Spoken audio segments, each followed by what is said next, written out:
Oi, gente, a paz do Senhor, bem-vindos a mais um devocional aqui no Além da Canção. Se você está acompanhando a leitura de João em tempo real, né, nos nossos devocionais segundas, quartas e sextas, sabe que eu estou atrasada, né, que eu não consegui postar nas duas últimas ocasiões, mas estou aqui hoje, gente, estou num dia super corrido. Quem me acompanha no Instagram provavelmente vai saber por que tá tão corrido para mim.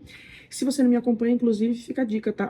@Cláudia Canção, e o Instagram aqui do canal é o Além da Canção Oficial. Por lá tem como vocês saberem avisos em tempo real, os textos que a gente vai ler, dicas que eu compartilho de livros e de outras coisas, enfim. Segue ambos os perfis para você ficar a par, né? Porque às vezes a gente não fica tanto aqui na comunidade, e lá é uma ótima maneira de eu conseguir me comunicar com vocês de maneira mais rápida. Então, se você tem Instagram, segue os perfis. Vamos para João 9. Eu vim aqui no meio da minha semana corrida para a gente não ficar sem meditar numa porção, pelo menos uma, né? Próxima semana volta ao normal em nome de Jesus, desse livro que a gente tem amado tanto. Então, se você já leu, continua assistindo. Se você ainda não leu, pausa o vídeo, lê João 9 e volta para a gente compartilhar. E eu sempre gosto de lembrar, se você caiu nesse vídeo, estamos aqui lendo João desde o primeiro capítulo, então volta lá para o primeiro para conferir e então prosseguir com a leitura desse livro. Vamos lá, João 9, eu vou reler com vocês o 3. Jesus respondeu: nem ele pecou, nem seus pais, mas foi assim para que se manifestem nele as obras de Deus. Nós temos aqui em João 9, a gente sempre tenta, eu vou trazer aqui, gente, eu preciso ensaiar, não vou nem filar, prometo que não vou filar, tá? Mas eu vou tentar trazer o resumo, porque a gente sabe que todo o capítulo de João tem um acontecimento importante, né? Teve a cura do paralítico de Betesda, teve o encontro com a mulher samaritana, teve o encontro com Nicodemos, teve o primeiro milagre de Jesus, tantas coisas importantes, e nesse aqui é a cura de um cego de nascença. E aí, gente, as pessoas estão ali saindo do templo, né? Segundo estudos e historiadores, ele acabou de ele estava alguns dias ali pregando perto do templo. As pessoas, como a gente viu no devocional anterior, queriam tacar pedra em Jesus. E agora Jesus está passando junto com seus discípulos perto de um cego de nascença. E aí os discípulos perguntam para ele: Jesus, quem pecou? Ele ou seus pais para que nascesse assim? Porque tinha-se essa cultura, né, e essa mentalidade de que as pessoas que tinham algum tipo de deficiência eram porque eram amaldiçoados por Deus, né?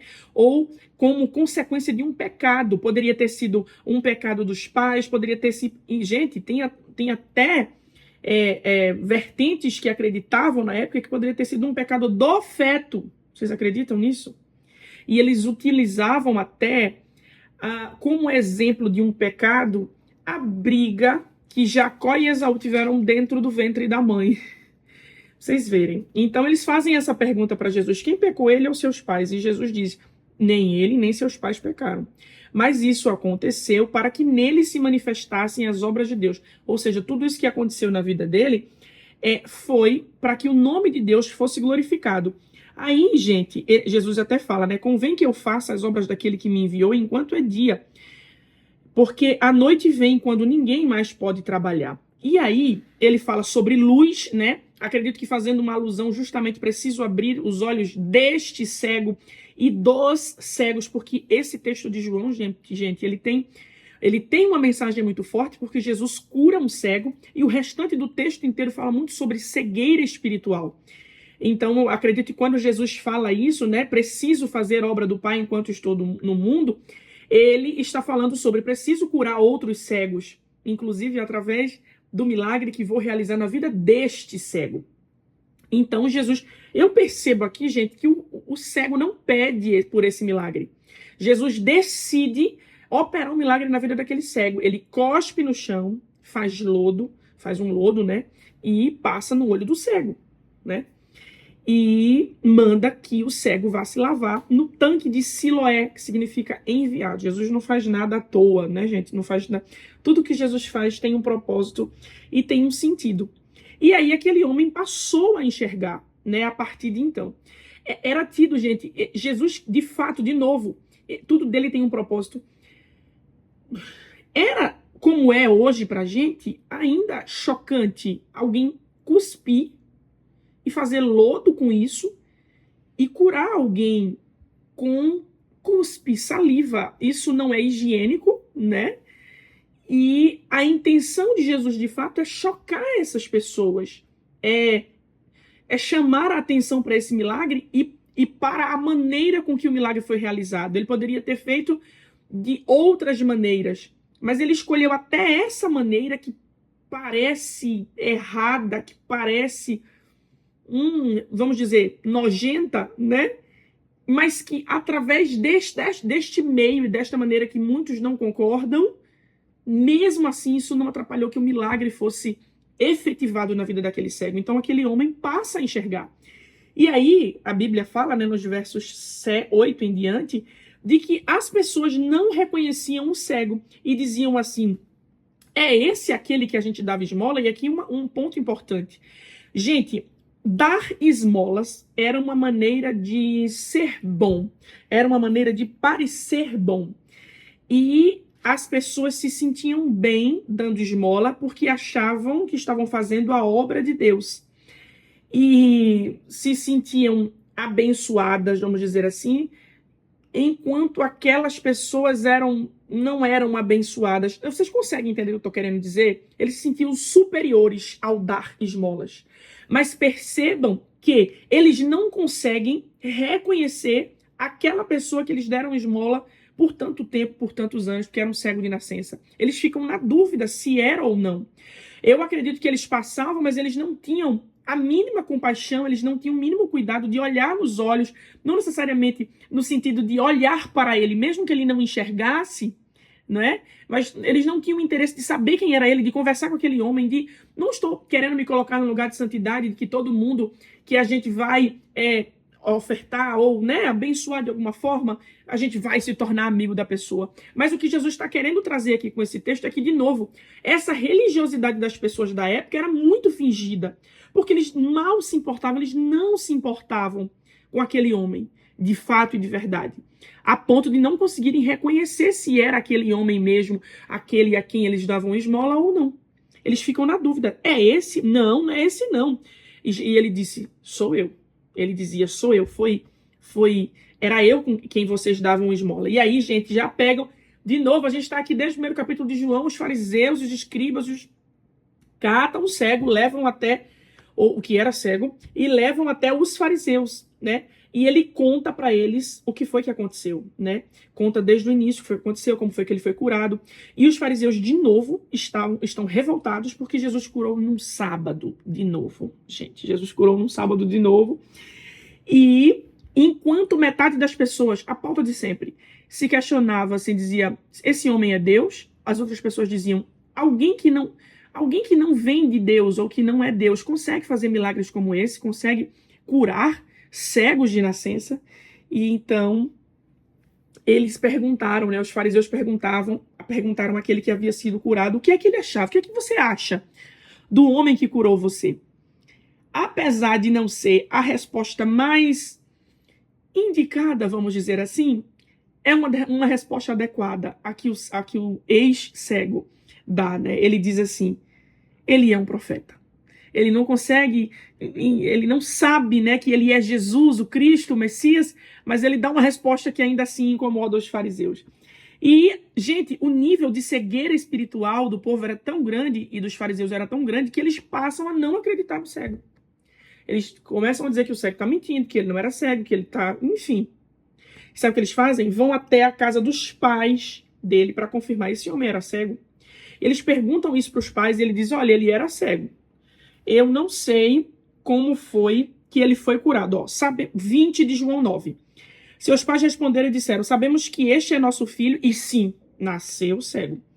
Mas, como vê agora, não sabemos. E eles diziam assim, gente, eles respondiam assim, ó, tem idade, perguntai-o a ele mesmo, e ele falará por si mesmo. Aí o texto seguinte diz assim, seus pais disseram isso porque temiam os judeus, porquanto já os judeus tinham resolvido que, se alguém confessasse ser ele o Cristo, fosse expulso da sinagoga. Gente, ser expulso da sinagoga era o tipo de castigo mais alto que poderia ocorrer. Então eles, com medo de declararem que aquele filho deles tinha sido curado por Jesus, pelo Messias, pelo profeta, diz, pergunta para ele. A partir dos 13 anos de idade, as pessoas já respondiam por si só. Então ele fala assim, já é maior de idade, não sei quantos anos ele tinha, mas pergunte para eles, porque eles estavam com medo de ser expulsos da sinagoga. E aí, gente, chamam novamente o cego e perguntam para ele novamente como ele foi curado. Ele conta de novo e eles falam de um jeito como se mandassem eles afirmar que ele não era Deus, que Jesus não era Deus. E aí eles ficam questionando desse milagre, né, e tal. E mais à frente, o homem já tá num tom de irritação e pergunta para ele se gente, inclusive fã deste ex-cego, né? Pergunta para ele se eles querem ser discípulo dele. Vocês querem ser discípulo dele? Vocês estão muito interessados. E eles dizem que não. Claro que não. Você que está querendo ser discípulo dele, não sei o quê. Nós somos seguidores de Moisés e nós sabemos que foi Deus que falou com Moisés. Já este, não sabemos de onde vem, nem quem falou com ele. Nananana. E aí eles tinham, gente, os fariseus, na verdade a lei e todo, né, pregava de que Deus não ouvia pecadores. Deus só ouve aqueles que são deles, aqueles que são puros, aqueles que são santos. E sabe o que ele faz? Ele traz essa pregação para a conversa. Ele fala assim, o homem afirma de que Deus não ouve pecadores. Mas como esse milagre é possível se esse homem não for de Deus? Gente, os homens estão pregando para ele, tu tá entendendo? E ele traz esse ensinamento para vocês verem que é um ensinamento por parte dos fariseus. Isso é uma frase dos fariseus, ele utiliza a frase dita pelos fariseus, que os fariseus olham para ele assim, você nasceu em pecado e quer nos ensinar? Capite? Eles estão dizendo assim, você está querendo utilizar das nossas palavras para ensinar para a gente mesmo? Aí ele fala assim, a partir de hoje você não faz parte da sinagoga. Expulsam ele da sinagoga. Como eu disse a vocês, essa é o maior castigo que alguém pode receber, ser expulso da sinagoga. Jesus encontra ele, pergunta se ele criou no Filho de Deus, pra vocês verem que ele não sabe, ele não tem noção. Acho que Jesus curou e saiu, ele não tem noção. E ele diz assim, quem é ele? Aí Jesus fala, eu sou. E ele se ajoelha e o adora. A partir daí, mais um discípulo de Jesus, mais uma pessoa que passa a crer no Filho de Deus e no Messias, que experimentou do milagre dele. E aí Jesus encerra, né, o texto de João 9, falando sobre, aqui, ó, o 39, eu vim a este mundo para juízo, a fim de que os que não veem vejam e os que veem sejam cegos. Aqueles fariseus estavam com ele ouvindo isso, disseram, os fariseus só viviam no pé de Jesus, né, gente? Eles eram quase discípulos de Jesus. Também nós somos cegos? Eles entenderam a alfinetada de Jesus. Jesus disse, se fossem cegos, não teríeis pecados. Mas como agora dizeis, vemos, por isso o vosso pecado permanece. Jesus estava dizendo assim, se vocês reconhecessem o pecado de vocês, vocês não seriam cegos. Mas como vocês não reconhecem, cego vocês são. Cego vocês continuam. Então Jesus tem aqui, como eu disse para vocês, em João 9, né? Ele está através de um milagre, porque, de novo, a gente já falou isso aqui. Jesus não veio só para operar milagres. E é isso que às vezes a gente precisa entender na nossa caminhada com Jesus. A gente já começa a tirar lições aqui, né? Que a gente tem mais. Jesus veio para falar do seu reino, da vida eterna, da salvação, da vida com Deus e de uma vida completa, vivida sob a palavra de Deus e sob os ensinamentos dele. E Jesus não veio só para operar milagres neste tempo, no tempo que ele veio, que estava em Jerusalém, em Israel. Ele não veio só para operar milagres. Sempre que ele opera milagre, ele traz uma mensagem, ele traz um despertamento, ele traz olha, para com essa religiosidade. Ele veio para sarar as almas, para curar, para remir do pecado. Assim como é nos nossos tempos. Tem gente que está perto de Jesus ou que quer Jesus só pelo aquilo que ele pode dar. Mas o interesse real de Jesus é com o nosso espírito, com a nossa vida eterna. Não que ele não possa nos dispensar vitórias, milagres, curas, transformação, milagres inexplicáveis, até porque ele disse que em seu nome faríamos e veríamos, né? Faríamos milagres maiores do que o que ele fez, do que ele operou.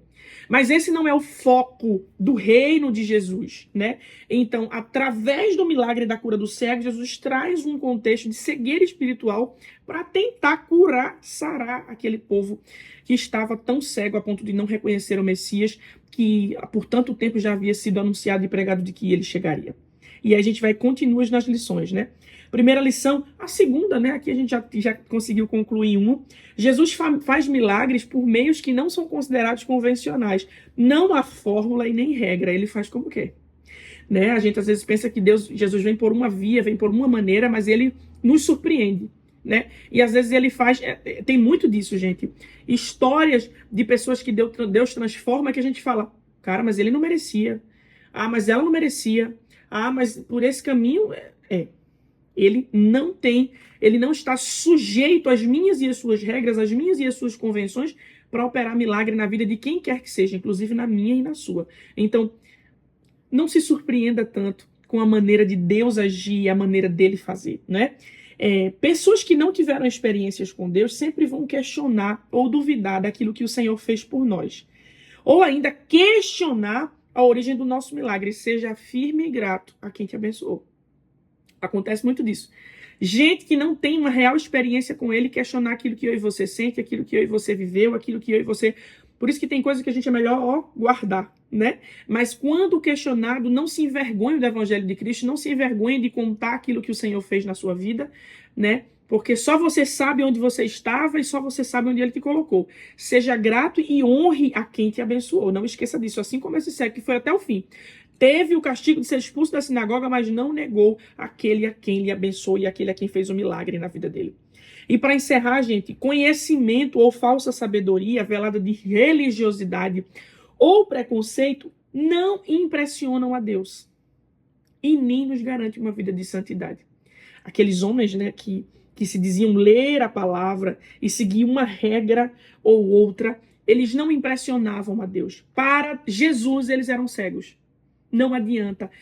Preconceitos, achar que é superior, ou achar que... Não, eu não estou dizendo para que a gente venha aceitar pecados próximos de nós, ou que a gente nunca venha dar um conselho, ou tentar ajustar, mas tem a maneira de falar isso e principalmente não se sentir superior, ou puro, ou santo, ou quase no degrau superior do céu, né? Porque tenta de alguma forma acompanhar a palavra de Deus e tal. Tem que ter muito cuidado com essa religiosidade, para que a gente não esteja perdendo tempo. Né? Porque isso aqui, os fariseus estavam perdendo tempo, achando que estava sendo certo, e para Jesus eles eram cegos. Então, que o Senhor nos ajude a estarmos verdadeiramente alinhados com aquilo que Ele tem e quer para nós.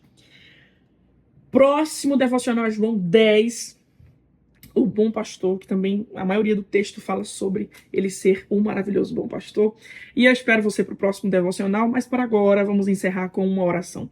Lembre-se sempre que esse tempo aqui é um tempo que você pode ter no seu dia, mas te aconselho a ter um tempo maior de oração com o Senhor. Canta um louvor, se você quiser estender um pouco mais essa oração, estenda, porque quanto mais tempo com Jesus, mais parecido com Ele a gente vai ficar. Amém? Pai, nós te agradecemos pela porção da Tua palavra, porque o Senhor nos libertou, tirou a cegueira dos nossos olhos, porque o Senhor faz milagres incríveis, porque o Senhor decide, quando decide, às vezes nem necessariamente a gente precisa pedir. O Senhor nos abençoa com teu amor, com teu cuidado e com teu milagre. Te pedimos que nos ajude, Pai, para que a nossa religiosidade não venha nos atrapalhar de enxergar quem realmente Tu és. E para que não nos roube o céu, perdendo tempo com tantas coisas daqui ou se achando superior por acharmos que estamos mais perto de Ti. Nos ajude a estarmos perto de verdade, a ponto de Te perceber e a ponto de, até ao aconselhar o nosso irmão, a nossa irmã, sejamos sábios em Ti. Nós te agradecemos por tudo, em nome de Jesus. Amém e amém. Deus abençoe você e até o próximo devocional.